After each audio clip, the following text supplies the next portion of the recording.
tout vient à point à qui sait attendre. C'est là une leçon que nous sert la nature et peut-être aussi la parabole du grain qui pousse tout seul dans la lecture évangélique d'aujourd'hui. De la patience, savoir attendre. La parabole de l'Évangile met l'accent d'une certaine façon sur la passivité de cette attitude. Cela pourrait nous étonner puisque habituellement les évangiles nous présentent plutôt des messages qui exhortent à l'action. Attendre avec patience, nous savons maintenant un peu mieux ce que cela veut dire. C'est un acte de sagesse, un investissement de confiance en l'avenir, une capacité d'accepter des situations qui échappent à notre contrôle. C'est croire, c'est surtout espérer qu'après un certain temps, plus ou moins indéterminé, nous obtiendrons ce qui aujourd'hui nous fait défaut, la présence d'un être cher, la guérison d'une maladie, la solution d'un grave problème, la récompense et la fécondité après un temps de privation et de sécheresse. Attendre avec patience, c'est peut-être ce qu'il y a de plus pénible pour nous, car justement, l'agir que nous valorisons normalement ne nous sert à rien. L'action peut nous fatiguer, l'attente nous épuise, mais puisque nous n'aimons pas rester à ne rien faire, disons que l'Évangile nous convie à un travail d'espérance. Quelle est l'ampleur de ce travail d'espérance? Soyez prévenus, c'est du gros ouvrage. C'est un peu comme croire que les Canadiens de Montréal, les derniers à se qualifier pour les séries éliminatoires, vont remporter la Coupe Stanley. Que les partisans des Maple Leafs de Toronto me pardonnent la comparaison. Alors, pour ne choquer personne, voyons plutôt la deuxième parabole de l'Évangile, celle qui part de la croissance inattendue de la graine de moutarde, la plus petite de toutes les semences, précise Jésus. Ce n'est pas celle que l'on choisirait spontanément. Les attentes ne sont pas très hautes. Cette petite graine représenterait la parole de Dieu ou la foi. Dans notre monde, à l'expérience, la plupart des gens font porter leur choix de vie sur autre chose que la parole de Dieu et la promesse du royaume. On lui préfère des valeurs plus mondaines comme l'argent, la renommée, la puissance. Investir pour le royaume, parier sur l'Évangile et sa puissance de vie, c'est devenu l'affaire d'une minorité dans notre société qui se contente en général d'un vernis de spiritualité, d'une vague relation à Dieu, rarement engageante, rarement ouverte sur les autres.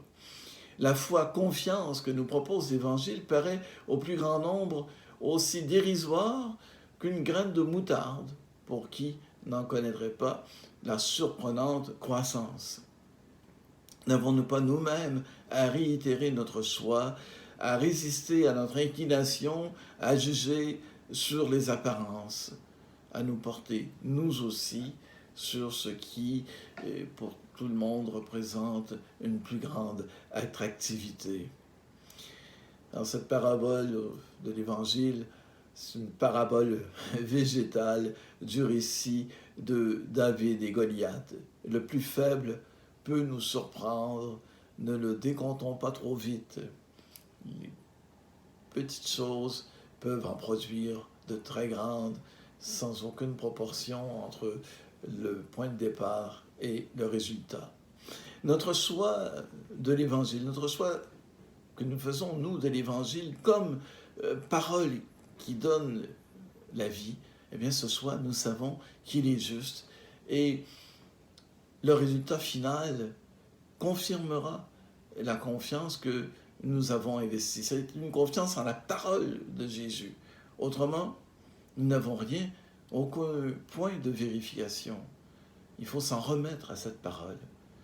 Et entre le moment de la semence jetée en terre et celui de son plein épanouissement, il y a un temps, plus ou moins long, de gestation, de croissance. Et c'est ce à quoi la première parabole nous demande de porter notre regard. Cette parabole n'insiste pas sur le point de départ en apparence insignifiant, ni sur le résultat surprenant et sans aucune proportion avec l'allure initiale. Aucun renversement de situation. L'attention porte sur ce temps mystérieux de la croissance, celui où la graine semée en terre échappe à notre regard. Nous sommes introduits dans une relation mystérieuse et féconde entre la terre et la graine. Tout se passe dans le secret. Il y a un énorme travail qui nous échappe complètement et sur lequel nous n'avons aucune prise. C'est Dieu qui est à l'œuvre. Et pour bien marquer la chose, Jésus semble dévaluer le travail du cultivateur, qu'il dorme, qu'il se lève, la semence germe et grandit, il ne sait comment. Mais Jésus insiste pour dire que, à l'abri des regards, il se passe une activité presque industrielle. Et il y a ceci, et puis encore ceci, et puis encore ceci, comme si les turbines fonctionnaient à plein régime. On sent une grande production souterraine. Cette intensité du travail de Dieu, décrite par les différentes étapes de la croissance, prépare une récolte. Il n'y a plus qu'à cueillir. C'est à quoi, de façon sans doute erronée, se résume, pour l'évangéliste Marc, la tâche du cultivateur. Il sème et il récolte. L'entre-deux ne le concerne pas, c'est Dieu qui s'occupe de la plus grosse partie du boulot. Cette parabole est pour nous une invitation au lâcher-prise, à renoncer à tout contrôler, surtout ce qui échappe à notre pouvoir. Il faut s'en remettre à Dieu. Nous ne faisons que collaborer avec lui. Notre travail d'espérance doit être à la mesure de celui que Dieu effectue dans le secret. Même s'il y a loin de la coupe aux lèvres, il faut garder espoir. Quand Dieu se met au travail, les résultats sont toujours au rendez-vous et il ne cesse de nous surprendre pour nous soutenir justement dans cette besogne d'espérance.